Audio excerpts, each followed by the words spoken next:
Good morning children. I am your social science teacher.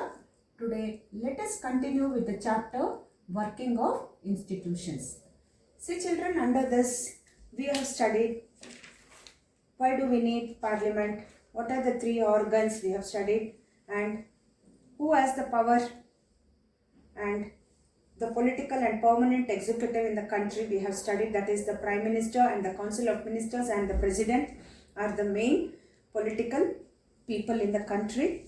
So after this today, let us move on to the topic, the judiciary.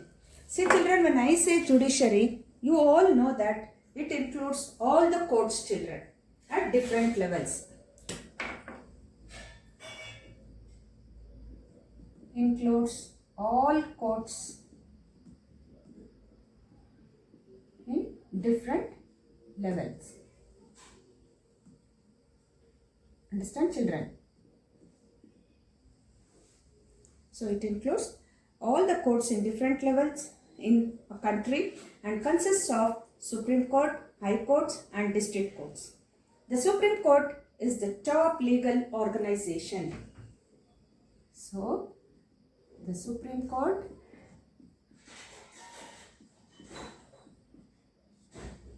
is the top legal organization children. So today the Indian courts of law are further divided into two groups children, that is civil court and criminal court. See here, under civil court the disputes between the properties, money matters, all this will go under civil court children. Criminal court is if they do any robbery, murder, all this will go under criminal court children. So here the civil courts deal with general disputes regarding land, property and rights. The criminal courts deals with murder, riot and looting. Okay children. And the Supreme Court controls the judicial administration in the country and resolves disputes between citizens and the government, between two or more states and between states and the union governments children. See, once again I will repeat, the Supreme Court controls the judicial administration in the country and it resolves disputes between citizens and the government, between two or more states and between states and the union governments children.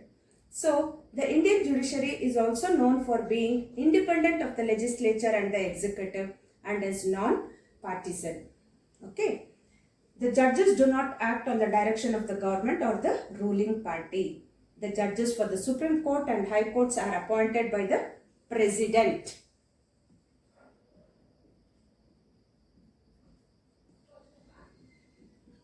High Court and Supreme Court judges are being appointed by the President. Understand children?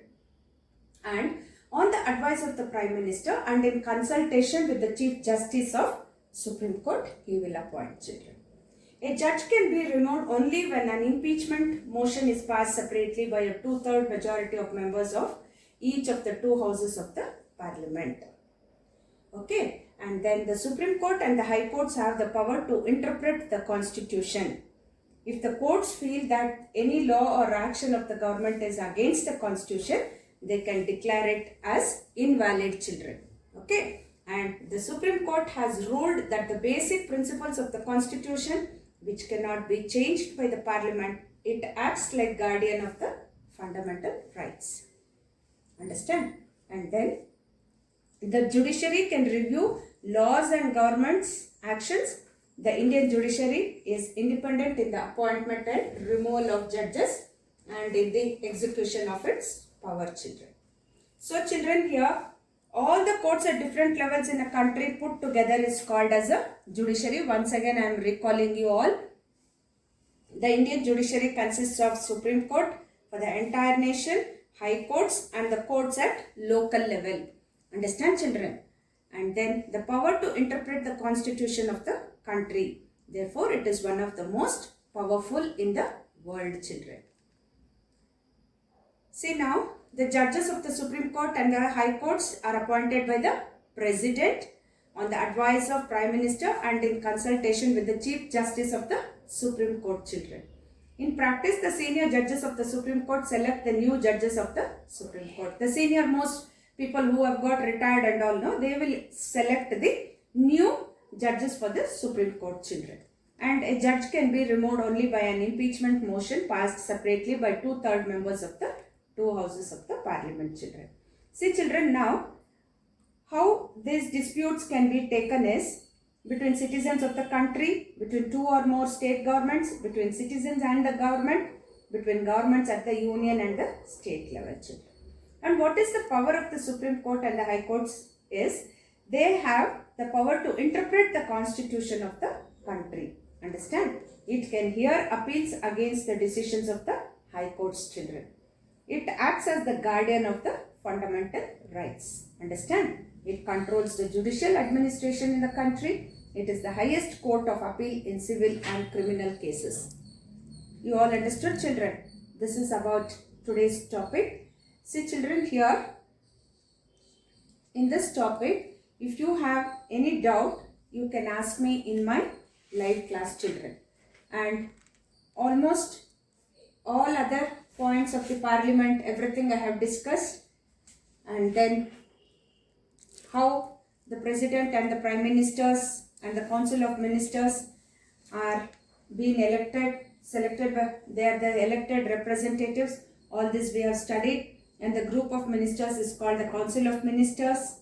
It includes 70 members of different ranks. The council of ministers includes cabinet ministers, ministers of state with independent charge, and the ministers of state, children. And a union cabinet minister is a senior minister from the ruling party in charge of a ministry. A cabinet minister may also hold additional charges of other ministries, children. The cabinet is the inner ring of the council of ministers. It consists of 20 members, I have told you, children.